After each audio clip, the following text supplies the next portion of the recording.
भगवान शिव राम राम जपते थे, मानस जप करते थे, और भगवान शिव मानस ध्यान भी करते थे।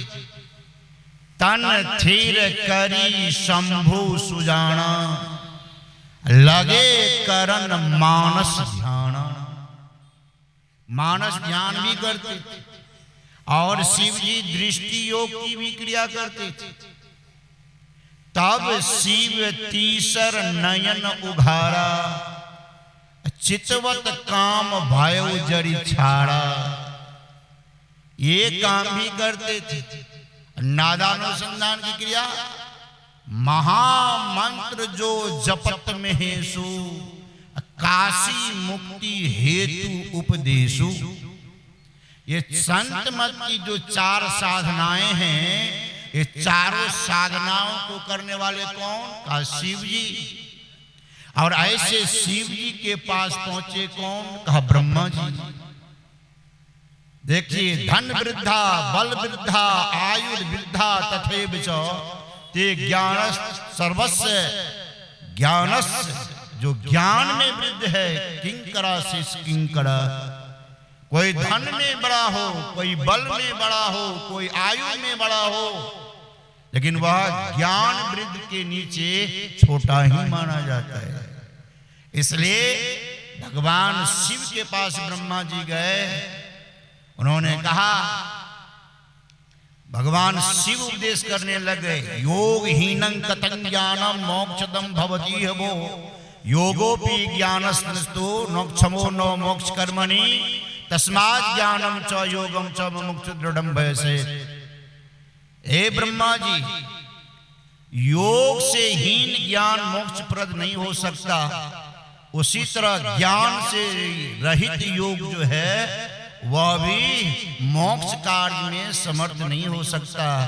इसलिए योग और ज्ञान दोनों का अभ्यास दृढ़ता के साथ मुमुक्षु को करना चाहिए। ब्रह्मा जी ने पूछा कि महाराज, आप योग से हीन ज्ञान और ज्ञान से रहित योग दोनों के बारे में बोल रहे हैं, तो ज्ञान कैसा? ब्रह्मा जी को कहते हैं ज्ञान 4 प्रकार के होते हैं, श्रवण ज्ञान, मनन ज्ञान, ध्यासन ज्ञान और अनुभव ज्ञान। श्रवण ज्ञान समान बिजली के तरह है, ये समान अग्नि के तरह है। मनन ज्ञान समान जैसे आकाश में जो बिजली चमकती है पर स्थिर नहीं रहती है, उसके समान है। निधिध्यासन ज्ञान बरवानल अग्नि की तरह है, जो समुद्र के तलहटी में रहता है। और अनुभव ज्ञान महाप्रलय की अग्नि के समान है। अनुभव ज्ञान, अनु मतलब पीछे, भव मतलब होना, जो ज्ञान सबसे पीछे हो उसी को अनुभव ज्ञान कहते हैं। और ऐसे भी ज्ञान के 2 प्रकार बतलाए, परोक्ष ज्ञान और अपरोक्ष ज्ञान। जिनके बारे में जो हमारे सामने प्रत्यक्ष नहीं है, उनके बारे में जानना परोक्ष ज्ञान है, और प्रत्यक्षीकरण कर लेना अपरोक्ष ज्ञान है। ऐसे ज्ञान की चर्चा कौन? कहा ब्रह्मा जी से कहा, किसने? शिव जी ने। तब कहने लगे कि हे ब्रह्मा जी, योग के 8 अंग होते हैं, जो भी सुन रहे थे, यम, नियम, आसन, प्राणायाम, प्रत्याहार, धारणा, ध्यान और समाधि। यम के भी 5 अंग होते हैं, सत्य, अहिंसा, असत्य, ब्रह्मचर्य और अपरिग्रह। जब तक हम लोग सत्य को धारण नहीं करेंगे, तब तक हमसे योग नहीं होगा। सांच बराबर तप नहीं, झूठ बराबर पाप। सांच बराबर सबसे बड़ी तपस्या क्या है? का सांच, सत्य को बोलना, सत्य धारण करना, जो कौन? राजा हरिश्चंद्र ने किया था। राजा हरिश्चंद्र के नाम के आगे सत्यवादी लगा, सत्यवादी राजा हरिश्चंद्र, सत्य बोलने के कारण। इसलिए सत्य को धारण करना पड़ेगा। अहिंसा, हिंसा नहीं करनी होगी। अभी भी हाल में ही दुर्गा माँ को कितने लोग बलि दिए होंगे? कहा इससे योग नहीं होगा, हिंसा नहीं करनी होगी। हिंसा भी 2 प्रकार की होती है, वार्य हिंसा और अनिवार्य हिंसा। वार्य हिंसा से आप बच सकते हैं, लेकिन अनिवार्य हिंसा से बच नहीं सकते। तो ऐसे अनिवार्य हिंसा के लिए आपको प्रायश्चित करना पड़ता है। प्रायश्चित से वह अनिवार्य हिंसा कट जाता है। और पद्म पुराण में आया, जो व्यक्ति प्रति साल प्रति वर्ष अश्वमेध यज्ञ करता हो, ऐसा 100 वर्ष तक करता हो, 100 वर्ष तक करता हो। और जो व्यक्ति अपने जीवन में कभी मांस मछली का सेवन नहीं किया हो, वेद व्यास जी महाराज लिखते हैं कि दोनों का पुण्य एक है। कहने का मतलब हिंसा नहीं करनी चाहिए, इसलिए कहा सत्य अहिंसा। असत्य चोरी नहीं करनी चाहिए। तन से भी चोरी होती है, मन से भी चोरी होती है, और वचन से भी चोरी होती है, इसलिए चोरी नहीं करनी चाहिए। तब ब्रह्मचर्य का पालन करना चाहिए। जब तक संतान चाहिए, संतान की उत्पत्ति के लिए पति पत्नी का संबंध हो, संतान प्राप्ति की अगर इच्छा पूर्ण हो गई तो पति पत्नी में भी भाई बहन का संबंध हो जाना चाहिए। जिस प्रकार रामकृष्ण परमहंस जी महाराज ने अपनी पत्नी शारदा में भी मां काली का दर्शन करते थे। रामकृष्ण परमहंस जी महाराज 12 बजे रात्रि में शारदा की सहेली ने शारदा से कहा था कि शारदा तू कभी मां नहीं बन पाओगी। 12 बजे रात्रि में शारदा पहुंच गए थे कहां? रामकृष्ण परमहंस जी महाराज के पास। उनका पैर दबाने लग गई, तब बोलती है, ठाकुर मैं कभी मां नहीं बनूंगी। रामकृष्ण परमहंस जी महाराज ने कहा, शारदा तुम 2-4 बच्चे की मां बनना चाहती हो कि जगत की मां बनना चाहती हो? शारदा समझ गई। शारदा कहती है नहीं, 2-4 बच्चे की मां नहीं, जगत की मां का जो योग मैं करता हूं, अगर तुम वह योग करो तो तुम भी जगत की मां कहलाएगी। इसलिए ब्रह्मचर्य का पालन और अपरिग्रह, आवश्यकता से अधिक संचय नहीं करना चाहिए। योग करने वाले को अगर आवश्यकता से अधिक संचय कर लिया तो उससे योग नहीं होगा। दत्तात्रेय जी महाराज, श्रीमद् भागवत पुराण महापुराण में आया है दत्तात्रेय जी महाराज का चरित्र का वर्णन। दत्तात्रेय जी महाराज कहते हैं, हमने अपने जीवन में 24 गुरु किया है, और उस 24 गुरु में से एक गुरु मधुमक्खी को बना लिया।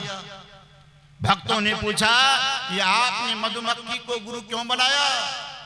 दत्तात्रेय जी महाराज ने कहा, मक्खी को हमने इसलिए गुरु बनाया, संत पलटू साहब की वाणी है, माछी मधु लय धरे, कोई और खाएगा, सिंह जतन जो करे तो श्यार हो जाएगा। मधुमक्खी अपनी छत्ता में मधु को इकट्ठा करती है, लेकिन खाते कौन है? धमधा अनुमंडल के लोग। माछी मधु लय धरे, धड़ा कौन? मधुमक्खी, लेकिन खाया कौन? धमधा अनुमंडल के लोग। उनको नसीब नहीं हुआ, इसलिए कहा इसी प्रकार सिंह जतन जो करे तो कहा श्यार हो जाएगा। सिंह कहा साधु को, साधु अगर संचय करने लग जाए तो वह साधु साधु नहीं होगा, सियार नढ़िया बन जाएगा। इसलिए कभी साधु को संचय नहीं करना चाहिए। संत कबीर साहब के एक पुत्र हुए। कौन पुत्र? संत कबीर साहब अबाल ब्रह्मचारी, शादी नहीं किए थे, लेकिन उनका एक पुत्र कहलाया कमाल। कमाल एक जगह सत्संग करने के लिए गए थे।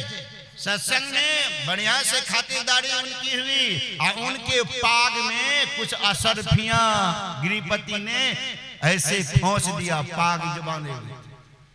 जब आए कहां? संत कबीर साहब के यहाँ। संत कबीर साहब को प्रणाम करने लग गए। सारा असरफी संत कबीर साहब के चरण पर गिर पड़ा।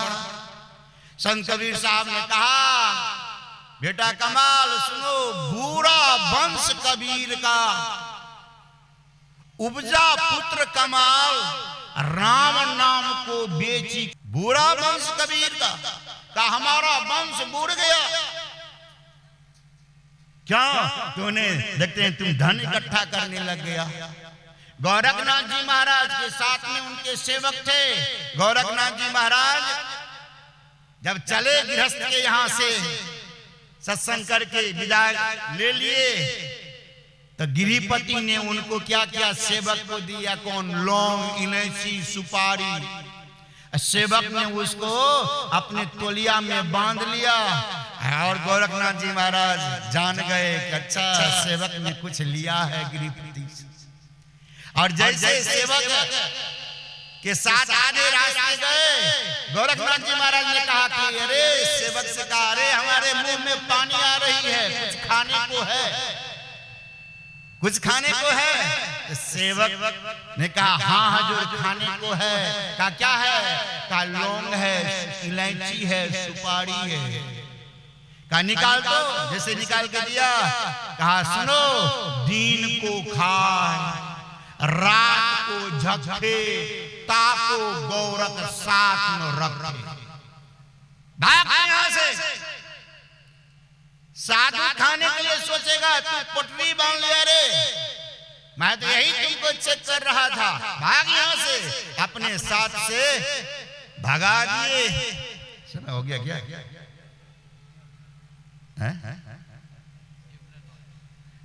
अपने साथ से भगा दिया। इसलिए कहा अपरिग्रह। नियम के भी 5 अंग हैं। शौच, शिष्टाचार में रखना अपने आप को, संतोष, गोधन, गजधन, बाजधन और रतन धन खान। जब आवे संतोष धन तो सब धन धूलि समान। ऐसे योग करने वाले को संतोष रखना होगा। शौच, संतोष, तप, शारीरिक तप, वाचिक तप, मानसिक तप, बहुत प्रकार की इसमें व्याख्या है। समय का अभाव है, 2 मिनट इशारा कर रहे हैं कि आपका समय 2 मिनट बचा हुआ है। शौच, संतोष, तप, स्वाध्याय। आजकल के बुजुर्ग लोगों को खोज करके तब इकट्ठा होकर के ताश खेलते हैं। ताश जिसमें कलयुग का वासा है। स्वाध्याय नहीं करेंगे, मोटी मोटी ग्रंथ को नहीं पढ़ेंगे। महर्षि में ही सत्संग सुधा सागर जिसमें 325 प्रवचन का संग्रह है, ऐसे ग्रंथ को बैठ करके नहीं पढ़ेंगे। जो गुरु महाराज ने अपने अंतर्भूति की बात इसमें लिखे हैं, जिसके बारे में संत कबीर साहब ने कहा, एक चींटी के थूके से बन गए नदी हजार, पापी नरकी पार उतर गए, धर्मी बूढ़े मझधार। ऐसे अनुभूति की ज्ञान जिसमें लिखा हुआ है, ऐसे स्वाध्याय नहीं करेंगे तब ईश्वर प्रणिधान, ईश्वर को अपने अंतर में ईश्वर का चिंतन करते रहना चाहिए। मन संचालक महोदय का आदेश हो गया, स्टॉप। बोलिए प्रेम से श्री सद्गुरु महाराज की जय।